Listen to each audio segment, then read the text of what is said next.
Praise the lord అండి.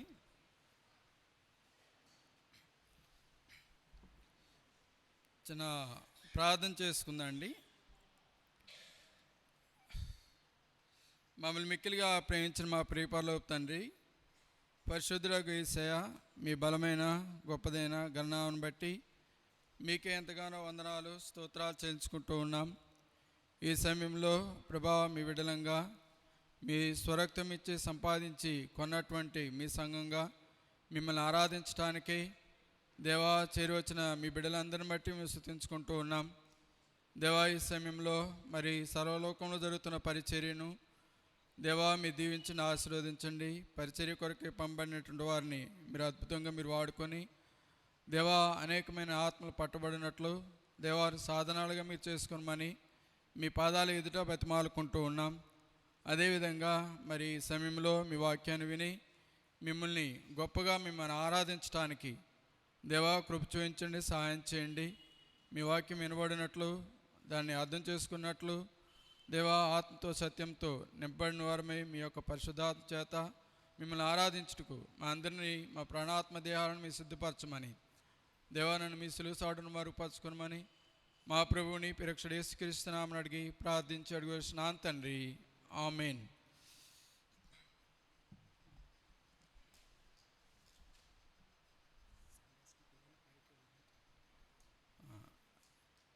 Sunday school పిల్లలు పైకి వెళ్ళాలని కోరుతూ ఉన్నాను. ఉన్నారు ఇక్కడ సండే స్కూల్ పిల్లలు?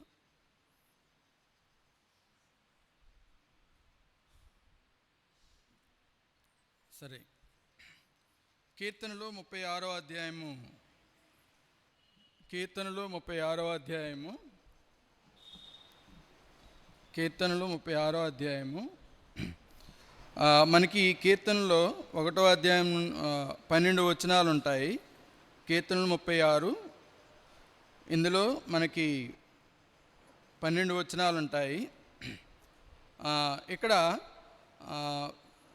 ప్రధాన గాయకునికి యెహోవా సేవకుడైన దావీదు కీర్తన. యెహోవా సేవకుడైన దావీదు కీర్తన. ఇక్కడ మనము కీర్తనలు గ్రంథాలు చూస్తూ ఉన్నప్పుడు దావీదు కీర్తన అని మనం చూస్తూ ఉంటాం. ఇక్కడ స్పెసిఫిక్గా ఏంటంటే యెహోవా సేవకుడైన దావీదు కీర్తన. యెహోవా సేవకుడైన దావీదు కీర్తన. David is the servant of the Lord అనే విషయాన్ని మనం చూస్తూ ఉన్నాం. తర్వాత ఇక్కడ దావీదు ఎవరంటే మనందరికీ తెలిసిన విధంగానే ఆయన రాజు. ఆయనకి రాజ్యాధికారాలు ఉన్నాయి. ఆయన దగ్గర సైనికులు ఉన్నారు. ఈ రాజు అయినటువంటి ఈ దావీదు సేవకుడు ఎలా అవుతాడు అని ఒకసారి మనం ఆలోచించినట్లయితే దేవుడు ఏమని పిలుస్తూ ఉంటాడంటే, నా సేవకుడైన దావీదును నేను కనుగొని ఉన్నాను. నా సేవకుడైన దావీదును నేను కనుగొని ఉన్నాను. నేను అతన్ని అభిషేకించి ఉన్నాను. దేవుడే తను ఏమంటాడంటే దావీదుని నా సేవకుడైన దావీదు అంటా ఉన్నాడు. అంత మాత్రమే కాదు, కానీ నా ఇష్టానుసారుడైన మనుషుడు, నేను బాగా ప్రేమించేటటువంటి వ్యక్తి, నా ఇష్టానుసారుడైనటువంటి దావీదు. ఇవి ఎందుకు అనగలుగుతా ఉన్నానంటే, ఆయన రాజు, ఆయనకి అధికారాలు ఉన్నాయి, తర్వాత పవర్ ఉన్నది, సైనికులు ఉన్నారు. ఆయన ఏది చేయాలనుకుంటే అది చేయగలడు. అయినప్పటికీ ఆయన కింగ్ షిప్ మీద కానీ, తర్వాత తనకున్నటువంటి పొజిషన్ మీద కానీ ఎప్పుడు కూడా ఆయన ఆధారపడలేదు. He never believes his provisions, he never believes his kingships, but he believes he lies on the rely on the God's power, rely on the God's power with a great obedience. చాలా వినయము విధేయతతో దేవుని మీద ఆధారపడినటువంటి వ్యక్తి. అంత మాత్రమే కాదు, కానీ దావీదు ఏమంటాడంటే, నా ఆశ్రయము, నా దుర్గము, నేను దాగు చోటు అంటాడు, నా నీతికి ఆధారమగు దేవుడు. అంటే అంతగా దేవుని మీద ఆధారపడినటువంటి దావీదు. అందుని బట్టి దావీదుని దేవుడు ఏమంటామంటే నా సేవకుడైన దావీదు. అందుకోసమే యెహోవా సేవకుడైన దావీదు కీర్తన అని మనం చూడగలము. తర్వాత ఇక్కడ ఏముందంటే ఫస్ట్ వచనము నుండి 5వ వచనం వరకు 1వ వచనం నుండి 4వ అధ్యాయం వరకు మనం చూసినట్లయితే ఇక్కడ ఏం కనిపిస్తూ ఉందంటే ది కరెక్షన్ ఆఫ్ హ్యూమన్ యొక్క చెడుతనము అనేది మనకు కనిపిస్తూ ఉంటుంది. హ్యూమన్ యొక్క చెడుతనము, హ్యూమన్ హార్ట్ అనేది మనకు కనిపిస్తూ ఉంటుంది. 5వ వచనంలో నుండి 10వ వచనం వరకు మనం చూసినట్లయితే ది క్యారెక్టర్ ఆఫ్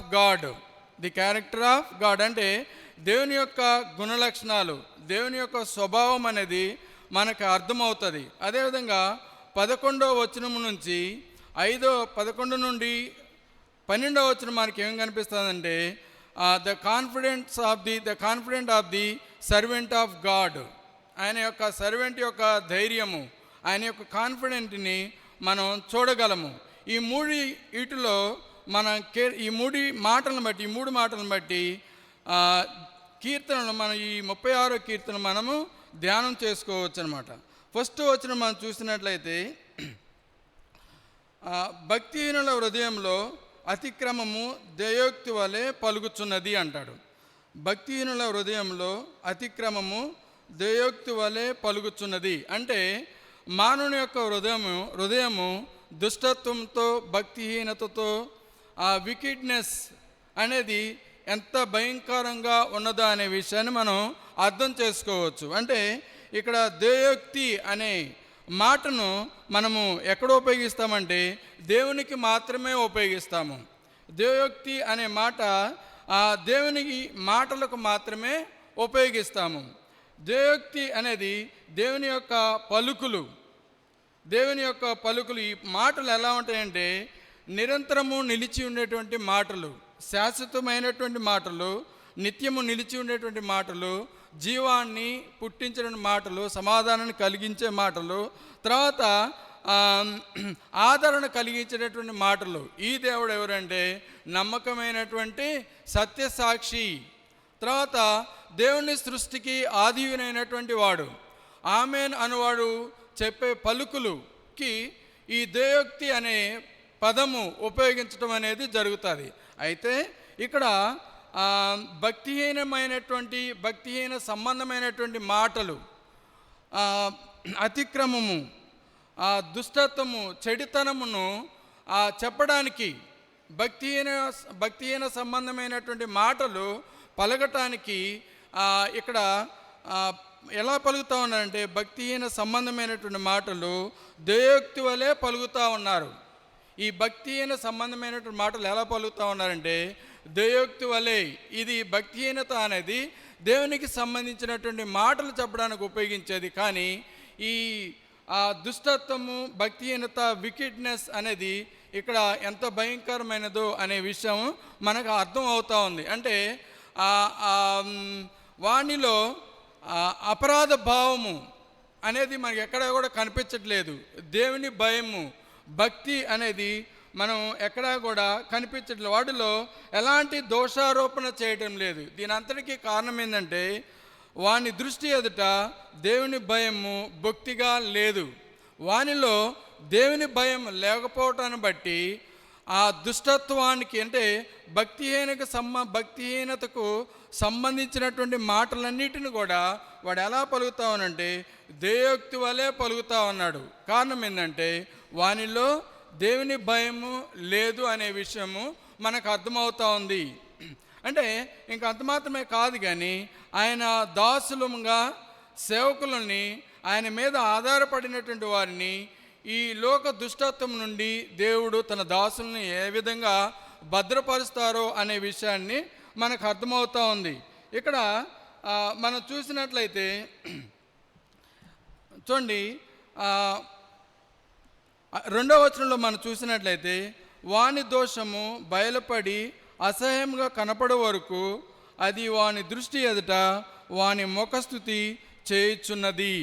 అంటే ఏంటంటే వాని ముఖస్థుతి అబద్ధము ఏం చేస్తూ ఉందంటే వానిలో ఉన్నటువంటి దుష్టత్వము ఏం చేస్తూ ఉందంటే, వానిలో ఉన్నటువంటి దుర్మార్గత ఏం చేస్తూ ఉందంటే వానిని ముఖస్థుతి చేస్తూ ఉంది. ఎలా అంటే, నీ అంతటి వాడు ఎవరూ లేరు, నువ్వు చాలా గొప్పవాడివి, నువ్వు ఏదైనా చేయగలవు, ఏది పలికినా కానీ అది నీతే, అందులో ఎంతో యథార్థత ఉన్నది అనే విషయాన్ని ఆ పాపం ఏం చేస్తూ ఉందంటే ఆ భక్తిహీనుడిని, దుష్ట స్వభావం కలిగినటువంటి వాడిని ముఖస్థుతి చేస్తూ ఉంది. అది ఎప్పటి వరకు ముఖస్థుతి చేస్తూ ఉందంటే దోషము బయలుపడి అసహ్యంగా కనపడే వరకు, ఆ వాడిలో ఉన్నటువంటి దోషము, ఆ కపటము, ఆ చెడ్డ మనసు, తప్పిదాలు బయలుపడే వరకు కూడా ఆ పాపం ఏం చేస్తూ ఉందంటే వానిని ముఖస్థుతి చేస్తూ ఉంది. నువ్వు గొప్పవాడివి. అనేక సార్లు విశ్వాసుల జీవితాల్లో కూడా మన విశ్వాసులు మనం చెప్పుకుంటా ఉన్నప్పుడు లంచము అనే పేరుతో ఆ పాపం మన దగ్గరకు వచ్చి, నువ్వు ఇప్పటివరకు లంచం తీసుకోలేదు కదా, నువ్వు నీతి కలిగినటువంటి వాడు కదా, నువ్వు యథార్థత కలిగినటువంటి వాడు కదా, నువ్వు చాలా మంచివాడివి, అట్లా పాపము నీతిమంతుడైనటువంటి దాని దగ్గరకు వచ్చి ముఖస్థుతి చేస్తూ ఉంటుంది. ఇంకేమంటుందంటే, నీకు ఈఎంఐ ఉంది కదా, ఈ లంచం తీసుకుంటే ఈ మంత్ ఈఎంఐ వెళ్ళిపోతుంది కదా అంటది. తర్వాత ఈ లంచం తీసుకుంటే మీ పిల్లవానికి ఫీజు వెళ్ళిపోతుంది కదా, ఈ లంచం తీసుకుంటే నీ ఇంటి అవసరతలు తీరిపోతాయి కదా, నీకు నెలలో వచ్చే జీతం నువ్వు దాచిపెట్టుకోవచ్చు కదా, అఫ్కోర్స్ నువ్వు అంతకుముందు చాలా మంచివాడివి. అంటే పాపము ఒక మనిషిని ఏ విధంగా లాలన చేస్తూ ఉంది, ఒక వ్యక్తిని గొప్పగా ముఖస్థుతి చేస్తూ ఉంది అనేది మనకి ఇక్కడ అర్థమవుతూ ఉంది. చాలాసార్లు విశ్వాసులు మనం చెప్పుకునే వారు కూడా ఈ పాపంలో పట్టింపబడి వాళ్ళు ఏం చేస్తారంటే ఈ పాపం బయలుపడి వాడిని అసహ్యంగా కనపడే వరకు కూడా వాడిని లాలన చేస్తూ ఉంటుంది. ఆ పాపంలోనికి లొంగిపోతాడు, ఆ పాపాన్ని వాడు చేసేవాడిగా ఉంటాడు, చేస్తూనే ఉంటాడు. ఎప్పటి వరకు అంటే ఆ దోషము, ఆ పాపము బయలుపడి అసహ్యము కలుగు వరకు కూడా ఆ పాపం ఏం చేస్తూ ఉందంటే విశ్వాసిని కూడా లాలన చేస్తూ ముఖస్థుతి చేసేదిగా ఉంటుంది. అంత భయంకరమైనటువంటిది పాపము. ఇంకా మనం కింద చూసినట్లయితే వాని నోటి మాటలు పాపమునకును కపటమునకును ఆస్పాదములు. ఇంకా కింద చూసినట్లయితే బుద్ధి కలిగి ప్రవర్తింపను మేలు చేయును వాడు మానివేసి ఉన్నాడు, వాడు మంచం మీదనే పాపయోచనను యోచించును, వాడు కాని నడతలు నడుచువాడు, చెడుతనము వానికి అసహ్యము కాదు. ఈ పాపానికి, ఈ ముఖస్థుతి చేసేవాడికి పాపము ముఖస్థుతి చేస్తూ ఉన్నది. అదేంటంటే నోటి మాటలు పాపమును కపటమును ఆస్పాదములుగా చేస్తూ ఉంది. అంటే బేస్గా చేసుకొని ఆ నోటి మాటల్ని, ఆ నడవడికిని, తర్వాత ఆ చెడుతనాన్ని అది ప్రేమించేదిగా ఉంది. అంటే పాపం ఏం చేస్తూ ఉందంటే చెడుతనాన్ని ప్రోత్సహిస్తుంది, ప్రేమించే విధంగా చేస్తూ ఉంది. అంత మాత్రమే కాదు కానీ ఈ పాపం ఏం చేస్తూ ఉందంటే అబద్ధాన్ని కూడా వాగ్దానంగా ఇస్తూ ఉంది. ఈ పాపం ఏం చేస్తూ ఉందంటే విశ్వాసిని కూడా లాలన చేస్తూ, లోపరుచుకుంటూ, ముఖస్థుతి చేస్తూ ఆ విశ్వాసిని కూడా ఏం చేస్తూ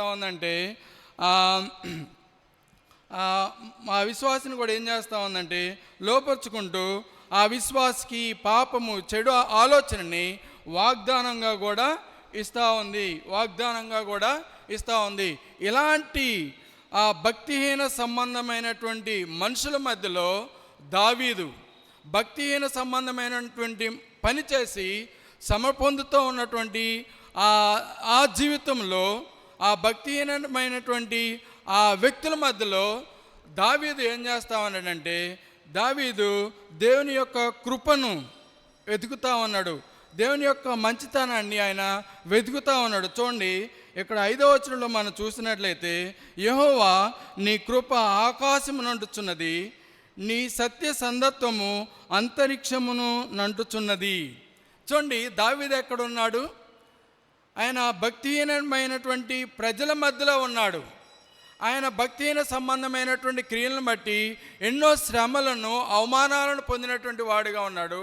వాటన్నిటి మధ్యలో నుండి కూడా ఆ దావీదు ఏం చేస్తామనంటే దేవుని యొక్క మంచితనాన్ని, దేవుని యొక్క కృపను, ఆయన నీతిని, ఆయన యథార్థతను ఆయన వెతుకుతూ ఉన్నాడు. ఏమని వెతుకుతా ఉన్నాడంటే, యెహోవా నీ కృప ఆకాశం నండుచున్నది, నీ సత్య సందత్వము అంతరిక్షమును నండుచున్నది. ఆయన ఏమని చేస్తాడంటే దేవుని కృపను జ్ఞాపకం చేసుకుంటా ఉన్నాడు. దేవుని యొక్క నీతిని, ఆయన యథార్థతను దావీదు జ్ఞాపకం చేసుకుంటా ఉన్నాడు.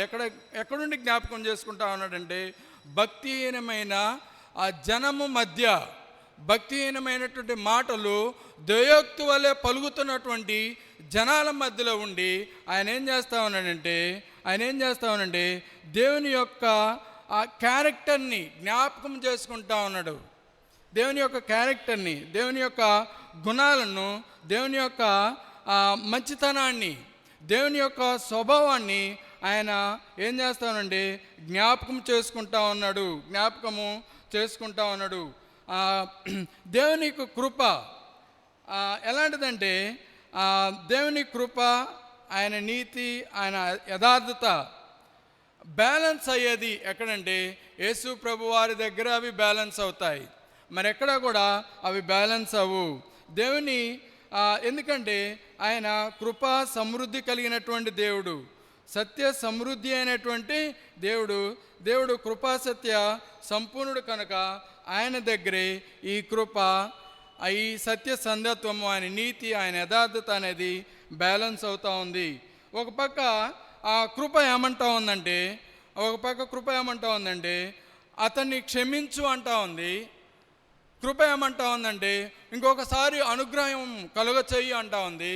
ఇంకొకసారి ఏమంటా ఉందంటే ఆయనకి ఒక ఛాన్స్ ఇవ్వు అంటా ఉంది. కానీ సత్యం ఏమంటా ఉందంటే వాడు తీర్పు ఎదుర్కోవాల్సిందే, వాడికి తీర్పు తీరాల్సిందే. అంత మాత్రమే కాదు కానీ సత్యమును అనుసరించి నడుచుకోవాలి. కృప ఏమంటా ఉంది వానికి క్షమాపణ, ఇంకొకసారి ఛాన్స్ ఇవ్వండి, ఇంకొకసారి అనుగ్రహం ఇవ్వండి అంటా ఉంది. సత్యమైతే వానికి తీర్పు తీర్చాల్సి ఉంటుంది, తర్వాత సత్యముననిసి అనుసరించుకోవాల్సి ఉంటుంది అని అంటా ఉంది. అయితే ఈ రెండు కృపాసత్య కృపయు ఆయన సత్య సందత్వమును, ఆయన నీతి, ఆయన యథార్థత ఎలా జరుగుతాయంటే, ఎలా కలుసుకుంటాయంటే ఆయన సిలువలోనే. Cross is the place where the grace and truth meet. కృపా సత్యములు ఆ సిలువలోనే ముద్దు పెట్టుకుంటాయి. ఎందుకంటే ఆయన ఆ పరిపూర్ణమైన కృప సత్య సంపూర్ణుడు కనుక ఆ సిలువలోనే నెరవేర్చబడతాయి. ఆ సిలువలోనే ఈ కృప, ఈ సత్యము పరిపూర్ణంగా నెరవేర్చబడతాయి ఆ సిలువలోనే. అయితే ఎందుకంటే ఆయన సత్యం కలిగినటువంటి వాడు, ఆయన నీతి కలిగినటువంటి దేవుడు, ఆయన కృపా సమృద్ధి కలిగినటువంటి దేవుడు కనుక ఆయన కృప చూపించడందు అతిశయం కలిగినటువంటి దేవుడు, ఆయన మహాకృప కలిగినటువంటి దేవుడు కనుక ఆయన శిలువలో సర్వమానవాళి కొరకు ఆయన ప్రాణం పెట్టారు. నిజంగానే మనం చాలాసార్లు ఏమనుకుంటామంటే కృప ఉచితంగా ఇవ్వబడింది అని అనుకుంటాము. ఆ కృప వెనుక ఎంతో వెల చెల్లించినటువంటి ఆయన యేసుప్రభు వారు ఎంతో వెల చెల్లించాడు. ఆయన రక్తాన్ని వెలగా చెల్లించాడు, ఆయన ప్రాణాన్ని వెలగా చెల్లించినటువంటి యేసుక్రీస్తు వారు ఈ కృప మనకు ఉచితంగా అనుగ్రహించబడలేదు. అట్టి కృపను, అట్టి నీతిని, యథార్థతను, ఆయన మంచితనాన్ని, దయాళత్వాన్ని దృష్టుల మధ్యలో ఉండి చెడుతనాన్ని కూడా దయోక్తి వలె పలుకుతున్నటువంటి ప్రజల మధ్యలో ఉండి ఆయన కృపను, ఆయన సత్యాన్ని, ఆయన యథార్థతను దావీదు జ్ఞాపకం చేసుకుంటా ఉన్నాడు. ఇంకా మనం ఇక్కడ 6వ వచనంలో చూసినట్లయితే నీ నీతి దేవుని పర్వతములతో సమానము, నీ న్యాయ విధులు మహా అగాధములు, యెహోవా నరులను జంతువులను రక్షించువాడవు నీవే. ఆయన ఏమంటానండి, నీ నీతి దేవుని పర్వతములతో సమానము. ఇక్కడ ఫిగరేటివ్గా వాడబడినటువంటి కొన్ని పదాలు మనం చూసినట్లయితే, నీ నీతి దేవుని పర్వతములతో సమానము, నీ న్యాయ విధులు అగాధములు, నీ కృప ఆకాశము నండుచున్నది, నీ సత్య సందత్వము అంతరిక్షమును నండుచున్నది. ఇందులో మనకేం కనిపిస్తూ ఉందంటే అన్పారలల్, అంటే ఆయన నీతి, ఆయన కృప ఎట్లా ఉండదంటే ఆకాశం నండుచున్నది. తర్వాత ఆయన సత్య సందత్వము, ఆయన నీతి, ఆయన యథార్థత అంతరిక్షము నండుచున్నది.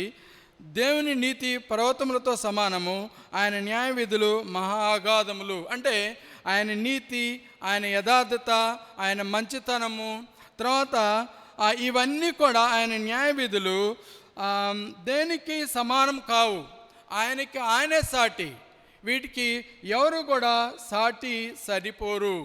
అంత గొప్ప దేవుడు, అంత కృపను, మహాత్యాన్ని, యథార్థతను, ఆయన న్యాయ విధులు అంత గొప్పవి.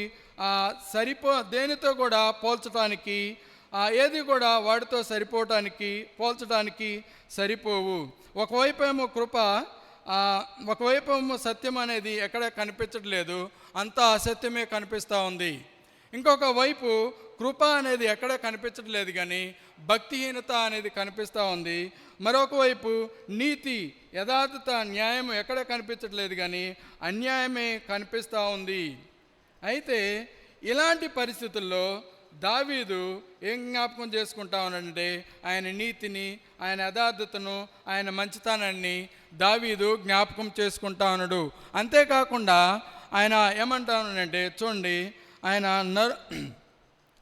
ఆయన యెహోవా నరులను జంతువులను రక్షించువాడవు నీవే. ఆయన ఎవరంట?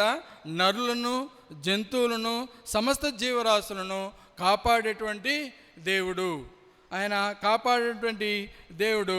దేవా, నీ కృప అమూల్యమైనది. చూడండి, ఇక్కడ ఏమంటామనంటే నరులను, జంతువులను రక్షించువాడవు నీవే అంటూ, దేవా నీ కృప ఎంతో అమూల్యమైనది. ఆయన కృపను, ఆయన యొక్క యథార్థతను, ఆయన మంచితనాన్ని దావీదు జ్ఞాపకం చేసుకుంటా ఉన్నాడు. ఆయన న్యాయ విధులు నీ జ్ఞాపకం చేసుకుంటా ఉన్నాడు. ఎప్పుడు జ్ఞాపకం చేసుకుంటా ఉన్నాడు?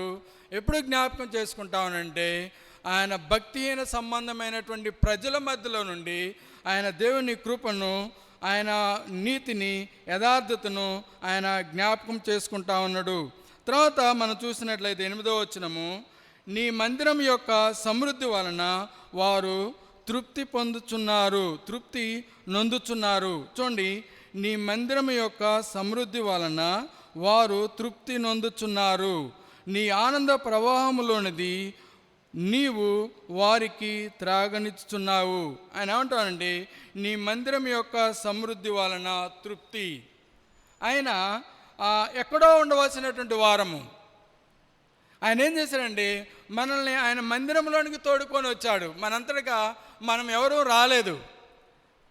ఆయన ఏం చేశాడండి, ఆయన మందిరంలోనికి మనల్ని తోడుకొని వచ్చాడు. అంత మాత్రమే కాదు కానీ ఆయన ఎంత గొప్ప దేవుడు అంటే, ఆయన ఎంత దయగలిగినటువంటి దేవుడు అంటే, కనికరం కలిగినటువంటి దేవుడు అంటే, ఆయన మురికితో నిండి ఉన్నటువంటి నా జీవితంలో నా జీవితాన్ని ఆయన మందిరంగా చేసుకొని ఉన్నాడు.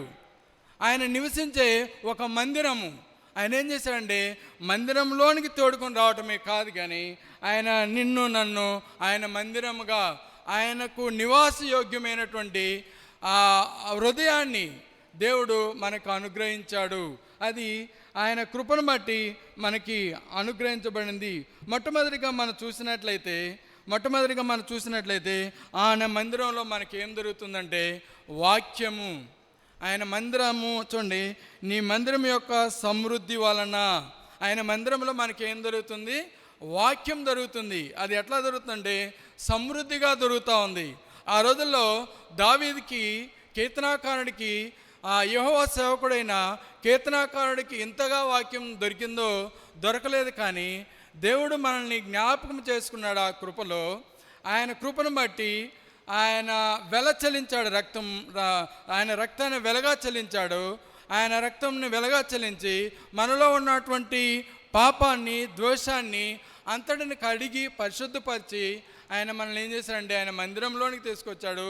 మందిరంగా చేసుకున్నాడు.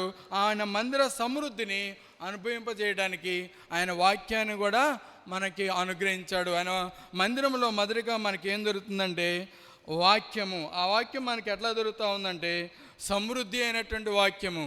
ఆ వాక్యము జీవాహారమునైనటువంటిది.